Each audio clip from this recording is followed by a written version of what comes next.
Bienvenidos, señores y señores, al desarrollo de la clase correspondiente a Ciencias Sociales. Buenas noches, Licen. ¿Cómo está, doña Mari? Buenas noches, bienvenida.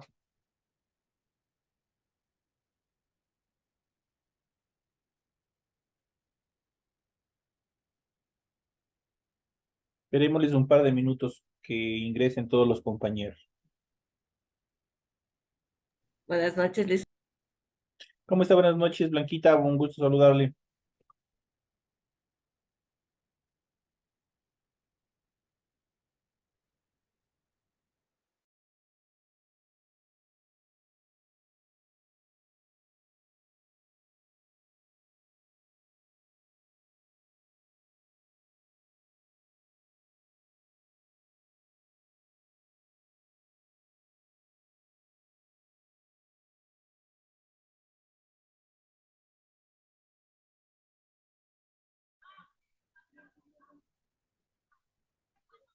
Buenas noches, Licen.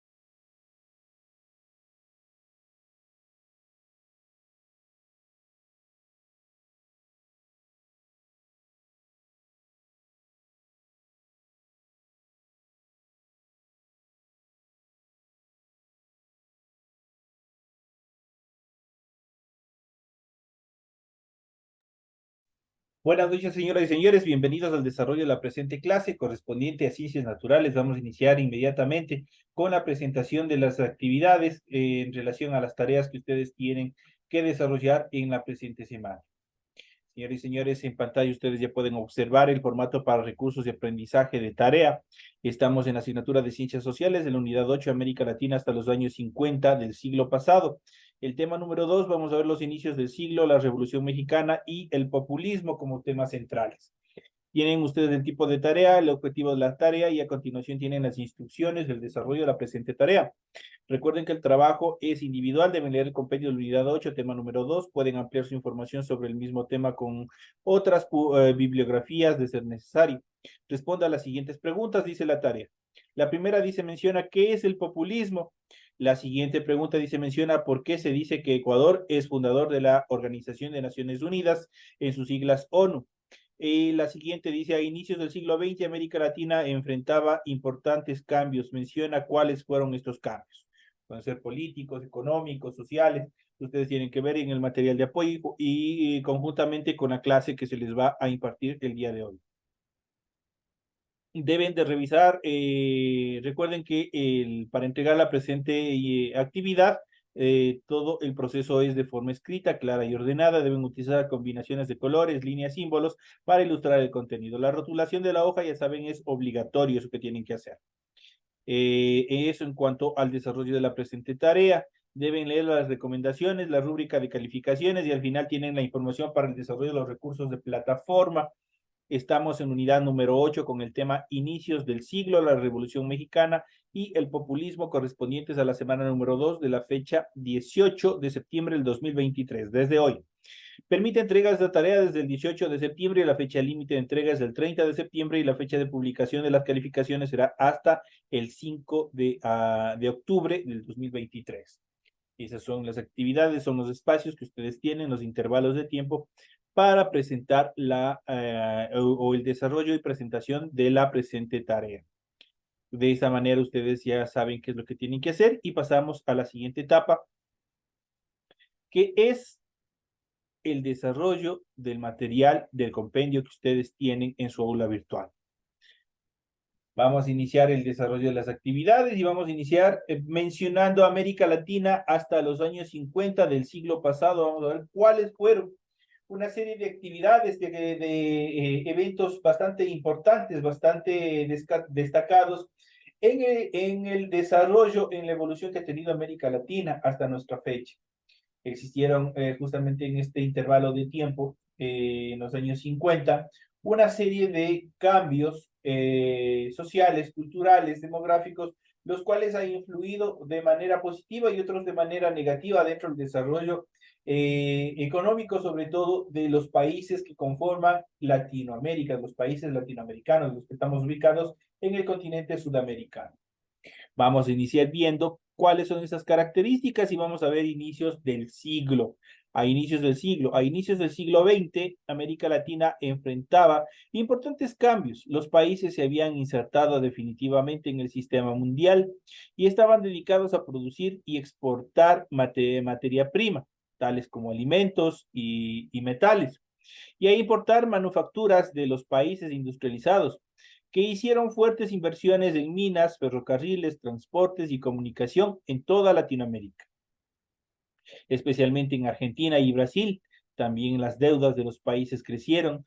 De este modo se solventaron o se volvieron más dependientes del sistema capitalista mundial. Prácticamente Estados Unidos, todo lo que fue desarrollando, todo lo que iba desarrollando, la inversión que iba haciendo, prácticamente le permitiría fortalecer la deuda, que al final obviamente eso les beneficiaba a cada uno de ellos.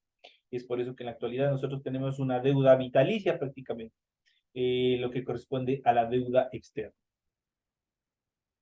Estados Unidos continuó con su política panamericanista y y consolidó su influencia en el continente. En la guerra con España durante los años 1898, le quitó Puerto Rico, intervino en la independencia de Cuba y mantuvo una presencia determinante en ese país.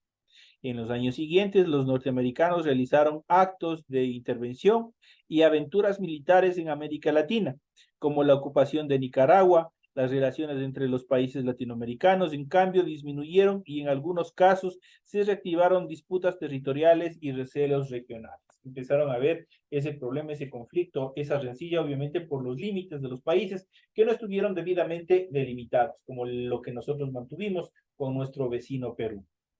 Bajo el predominio de los exportadores aliados al capital extranjero, en los países latinoamericanos se dieron cambios sociales notables, entre ellos el desarrollo de grupos populares que cuestionaban el poder de las oligarquías, lo que eran los trabajadores representados por el socialismo.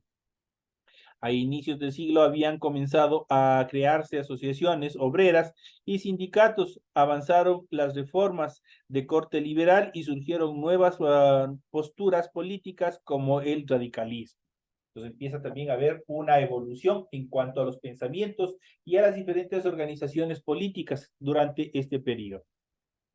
En cuanto a la Revolución Mexicana, que fue una de las más preponderantes de la historia en América Latina, luego de la larga dictadura de Porfirio Díaz en la segunda y tercera década del siglo XX, se dio en México un proceso de movilización social en el que los campesinos se levantaron en reclamo por tierras y reformas políticas y sociales. Fue una larga etapa en la cual grupos oligárquicos enfrentaron la insurgencia de grupos populares y medios. La Revolución Mexicana sacudió a ese país y tuvo gran influencia en el continente, de manera especial en los movimientos agrarios e iniciales organizaciones sociales. Se levantaron poderosos ejércitos regionales. El más radical líder de la revolución fue Emiliano Zapata, y el más popular, el famoso Pancho Villa, quien ha escuchado, por ejemplo, cuando en las famosas películas mexicanas le han nombrado mucho en algunas ocasiones a Pancho Villa.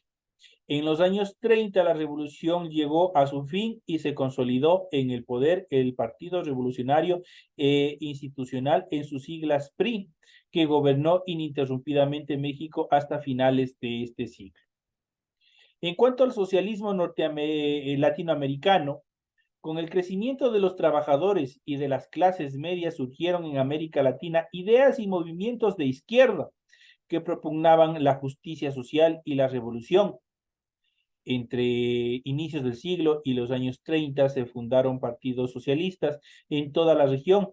en la mayoría de los países, la izquierda socialista tuvo mucha influencia en las agitaciones sociales, en la cultura y en la educación de cada uno de los pueblos. Se destacaron muchos ideólogos, entre ellos el peruano José Carlos Mariátegui.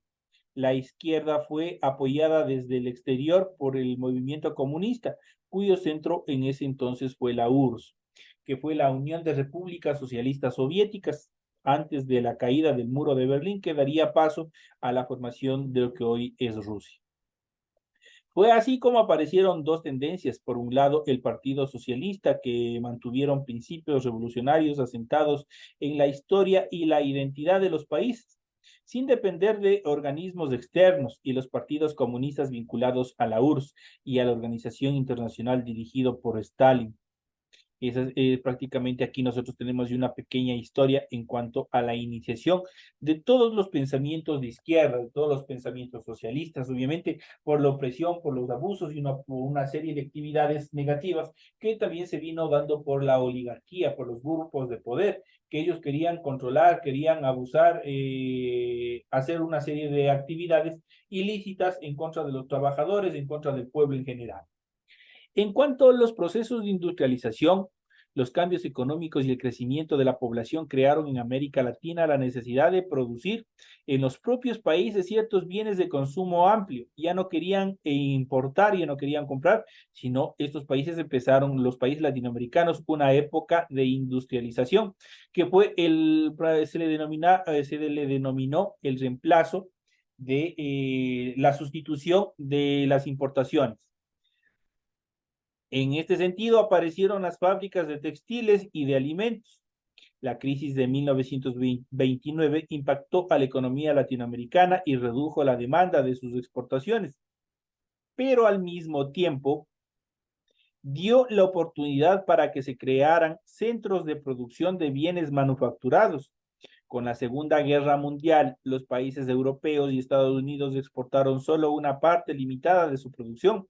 Así se desarrolló la producción local de manufacturas, implementos metálicos, telas, vestidos, entre otros productos que se iban desarrollando, se iban produciendo, se iban manufacturando en cada uno de los países latinoamericanos. De este modo, la industrialización se extendió en varios países, especialmente en Argentina y en Brasil y Colombia. Se aplicó lo que se llama el modelo económico de sustitución de importaciones que les había mencionado anteriormente. Los países con apoyo de los gobiernos priorizaban la producción de manufacturas para los mercados nacionales en vez de importar de Estados Unidos o Europa. A esa tendencia se le denominó desarrollismo. Todo ese proceso en el cual evolucionó Latinoamérica con la industria, a eso se le denominó el desarrollismo. Pregunta de examen.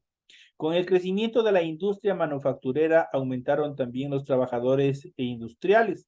Ellos, junto a los de los ferrocarriles y otros servicios públicos, formaron un gran grupo social muy dinámico.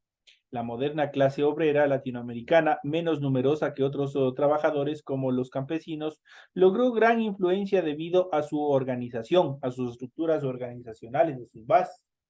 En todos los países surgieron o se robustecieron sindicatos, uniones y organizaciones obreras. Se dieron varias huelgas en reclamo de mejores condiciones de vida y se emitieron leyes de regulación del trabajo y protección de los derechos laborales. Aquí tenemos un breve espacio en cómo se fueron dando una serie de actividades, una serie de eventos preponderantes dentro de la historia, que también ha dejado buenos precedentes históricos en beneficio de los trabajadores, en beneficio del proletariado, de la clase trabajadora. En cuanto en lo que se relaciona a Ecuador como fundador de las Naciones Unidas, nuestro país fue uno de los 51 países que fundaron la Organización de Naciones Unidas en sus siglas ONU. De esta manera, el Ecuador dio un testimonio de su vocación por la unidad de los pueblos y la búsqueda de la paz a nivel mundial.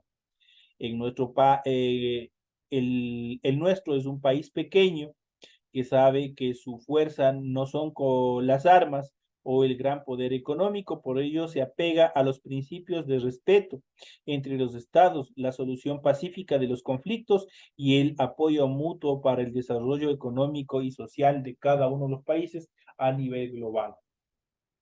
Cuando se formó la ONU, los países de América Latina tenían gran peso, pues eran un bloque mayor de un tercio de sus miembros. Con el tiempo, con el pasar del tiempo, han ingresado muchos países, nuevos países, y la presencia latinoamericana obviamente fue decayendo, fue menor, pero sigue siendo importante, obviamente, en el desarrollo histórico. Cómo se han venido fortaleciendo cada uno de los países dentro de esta Organización de Naciones Unidas, dentro de esta sociedad, con la finalidad de buscar días mejores, días más pacíficos para la sociedad en general y que no se repita los mismos acontecimientos nefastos del Holocausto, tanto de la Primera Guerra Mundial como de la Segunda Guerra Mundial, donde millones de personas murieron, desaparecieron, fueron torturadas, fueron asfixiadas en las cámaras de gases, el famoso tren de la muerte y otras cosas negativas que se dieron especialmente durante la Segunda Guerra Mundial.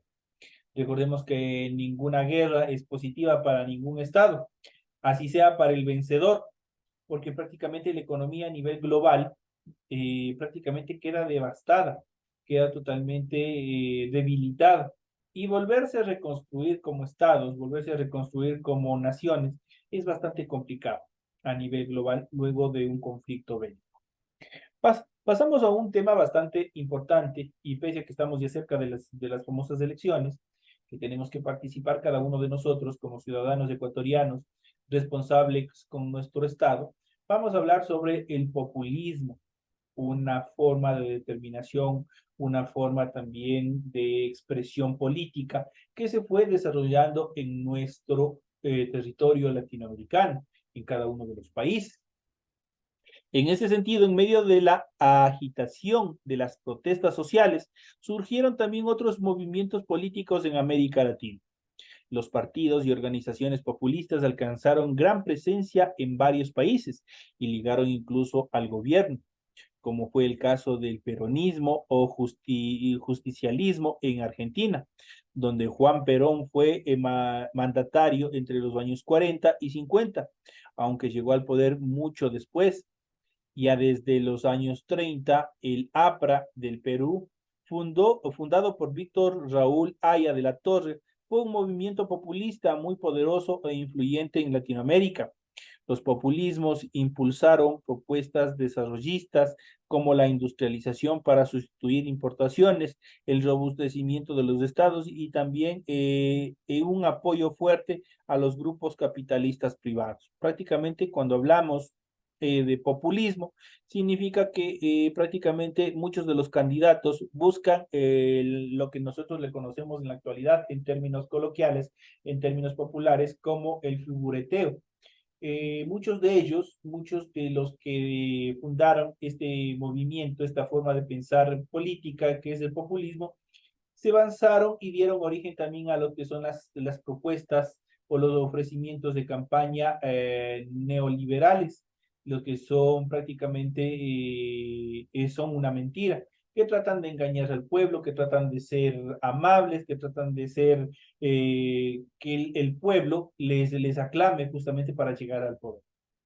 Pero en realidad este movimiento respalda 100% al capital privado. Eso quiere decir a la privatización de todos los segmentos del Estado y que la población total debe pagar los servicios que quiera recibir. Esto puede ser salud, vivienda, educación. Todo tiene que ser 100% privado. Tiene que ser fortalecido el sector privado del Estado, el sector privado de la estructura del Estado. Prácticamente el Estado se queda fuera en cuanto a la administración de cada uno de estos sectores que hoy son de interés público, de interés social, prioritario para el desarrollo de la sociedad, para el desarrollo de cada una de las personas. Pasamos a continuación y vamos a ver un poco más justamente sobre este tema. Y vamos a ver el socialismo en la experiencia latinoamericana. Ese es el tema que nosotros vamos a desarrollar, el tema que nosotros vamos a ver. Vamos a ir analizando cuáles son las características preponderantes en cuanto al socialismo en la experiencia latinoamericana. Vamos a ver cuáles son las más importantes, los más importantes eventos que se dieron en cuanto al socialismo en Latinoamérica. Historia y presente. Este artículo está escrito por Juan Pazimiño Cepeda, un historiador, un investigador, Las teorías sobre el socialismo que nacieron en Europa durante el siglo XIX eran prácticamente desconocidas en América Latina, incluyendo el marxismo. Con el avance del siglo XX ingresaron entre inmigrantes, élites políticas e intelectuales y acompañaron al incipiente desarrollo, o prácticamente aportaron ellos al incipiente desarrollo del movimiento obrero. La Revolución Rusa del año 1917 aceleró la difusión del marxismo, el nacimiento de partidos marxistas en la región y el sueño por el famoso socialismo. Si bien los partidos marxistas idealizaron la necesaria toma del poder, participaron en procesos electorales y cumplieron decisivas labores en la organización de los trabajadores y clases populares.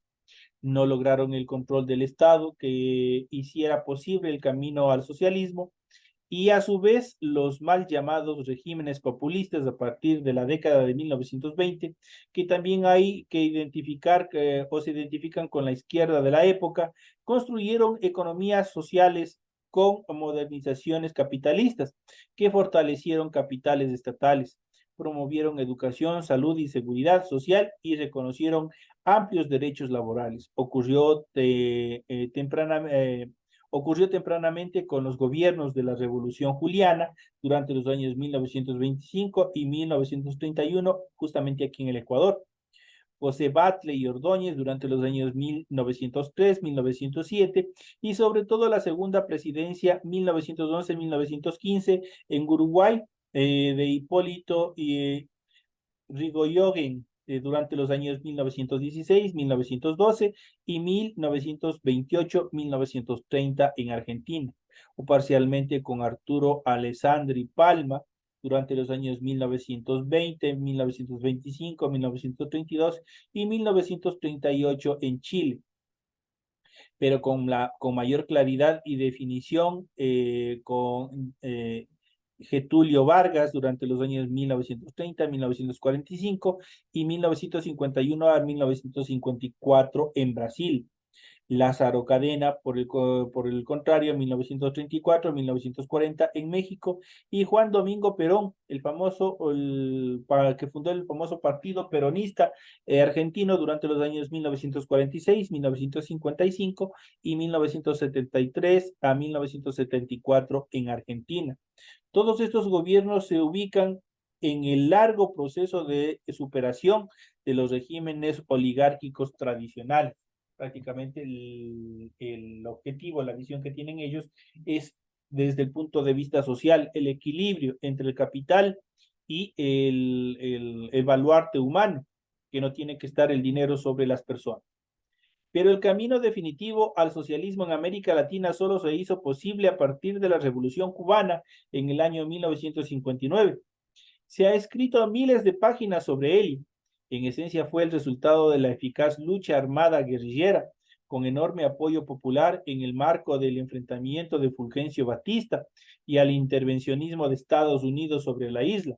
Tanto el bloqueo norteamericano como el cerco latinoamericano impuesto por la Guerra Fría explican la larga relación de la isla con la Unión Soviética, hasta que el derrumbe del socialismo en ese país y en Europa del Este determinó el periodo especial de la década de 1990, durante la cual Cuba se redefinió la economía para continuar el camino socialista. Por eso prácticamente Cuba tiene otro sistema estructural político. Las guerrillas que se realizaron en la región a partir de la década de 1960 cubre la imagen de lo que ocurrió en Cuba. No tomaron el poder excepto en Nicaragua con el triunfo de la revolución sandinista durante los años 1979, pero no pudo afianzarse en la vía del socialismo, impedida por la Contra y los Estados Unidos a través de la CIA, y porque el sandinismo perdió las elecciones del año 1990. El proceso que merece particular atención y estudio por las experiencias que dejó para la izquierda latinoamericana es el de Chile.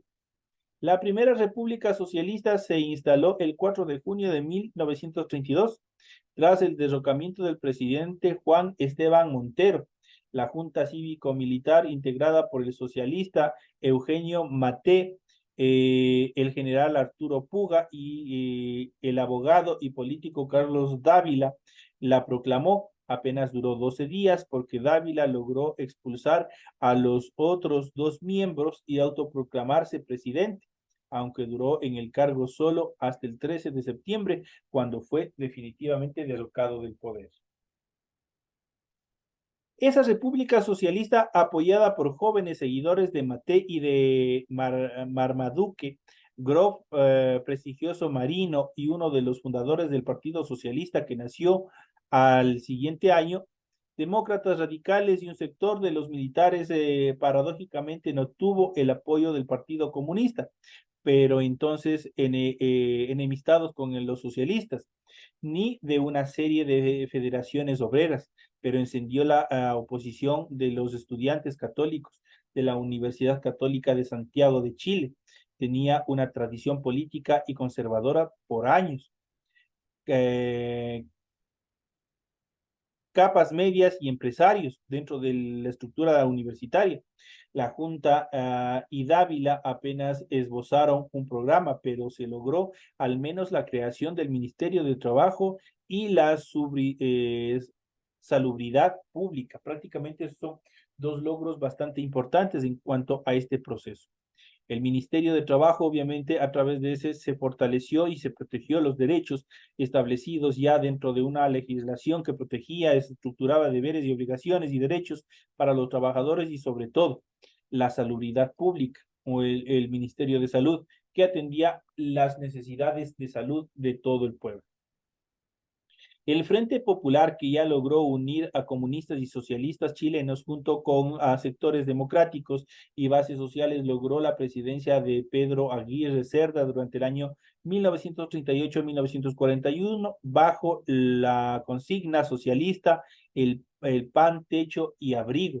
Una idea que entre los ecuatorianos inmediatamente recuerda por la propuesta de campaña electoral del social cristiano y rico empresario León Febres Cordero, que era pan, techo y empleo durante el año 1984-1988, quien tuvo éxito con su fórmula, como les había dicho ya anteriormente, pan, techo y empleo, que desde luego no cumplió, pues su gobierno inauguró el modelo empresarial oligárquico que rigió en el país hasta el 2007 y revivió a partir del 2017. Esos son prácticamente un espacio de la historia que concuerda tanto la historia chilena como también la historia de nuestro país, la historia política del Ecuador.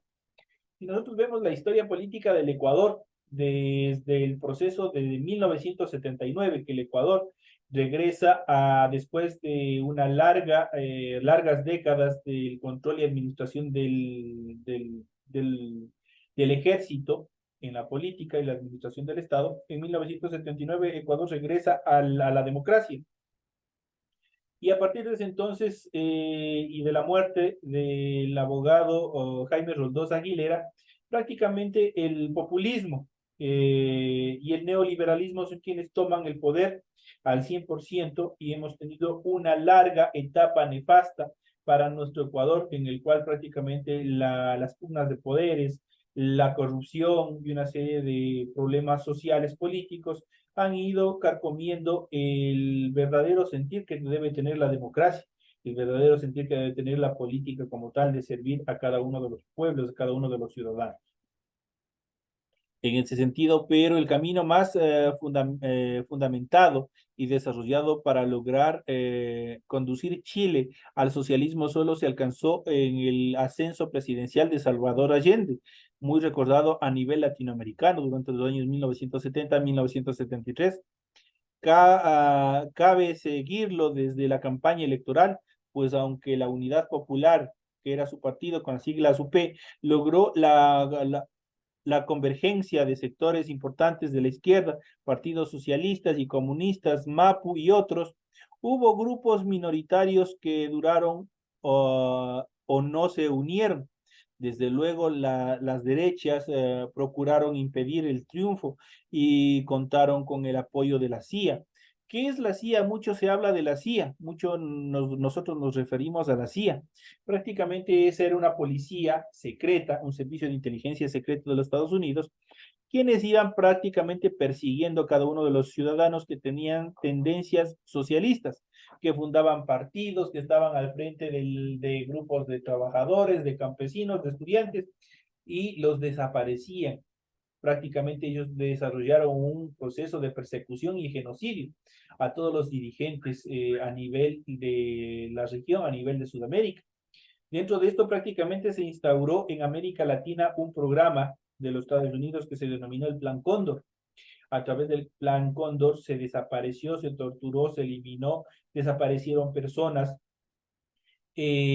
supuestamente con el ideal, con el objetivo de tratar de menguar el socialismo, que no crezca el socialismo en América Latina, pero lamentablemente no fue así. Hasta la actualidad existen fuertes presencias de este modelo de pensamiento.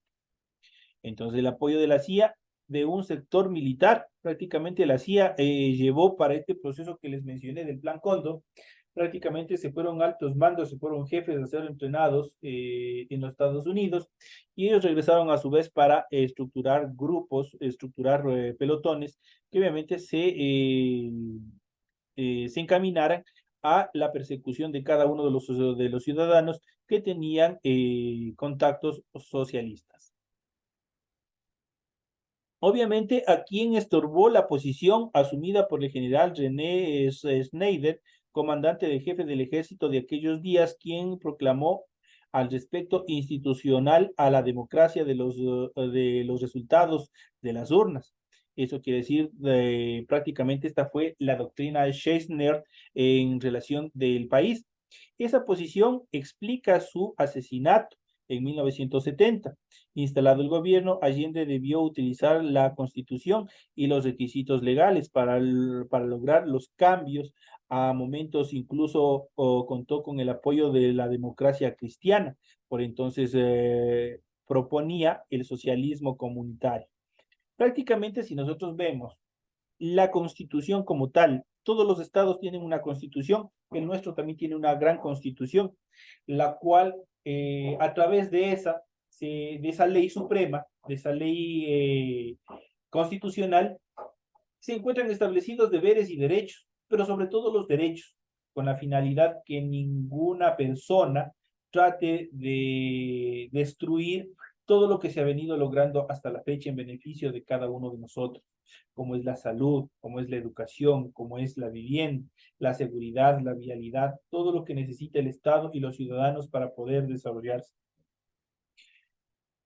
Es cierto que los estados necesariamente tendrían que ser mixtos, tendrían que haber el capital privado y también tendrían que haber el capital público, pero lamentablemente los extremos son peligrosos para el desarrollo de un país. Si existe la privatización de la educación, si existe la privatización de la salud, las personas pobres, las personas que no tienen recursos económicos, las cuales no pueden pagar una asistencia médica, prácticamente quedarían a la deriva y obviamente perecerían justamente por no recibir una atención prioritaria. Los pueblos no van a superarse, los pueblos no van a buscar avanzar en temas educacionales porque va a crecer con mucha más énfasis los altos niveles de analfabetismo, debido a que los programas educativos en general, todos pasan a ser del sector privado. Eso quiere decir, el que tiene plata, él es el que podrá entrar a estudiar, el que podrá acceder a salud, a acceder a una serie de beneficios que hoy tenemos y que se establecen dentro de la Constitución. Eso obviamente es una parte en cuanto a la evolución de todos estos procesos socialistas que nosotros tenemos también hasta la actualidad, que nosotros tenemos estas dos tendencias, que en la actualidad en nuestro Ecuador, que se aproximan las elecciones, nosotros tenemos que tener un voto de conciencia, una relación de conciencia para hacer un voto totalmente estructural, un voto inteligente, para siempre pensando no solo en lo personal, sino también en lo social, en lo que nos atañe a todos los ciudadanos a nivel nacional, a todos nuestros hermanos. Todos tienen que estar por iguales, tal como dice el artículo 1 de nuestra Constitución. Todos somos iguales ante la ley. No puede haber diferencias, ni políticas, ni raciales, ni sociales, no tiene que haber nada. Todos somos iguales ante la ley. Señoras y señores, de esta parte llegamos ya al culmino de la presente hora en relación a ciencias sociales. Ustedes tienen toda la información pertinente, ya saben cómo tienen que desarrollar sus actividades. Me despido de todos ustedes, no sin antes desearles que tengan una feliz noche. Que descansen y nos vemos el día de mañana. Gracias, licenciado. Gracias, Licen.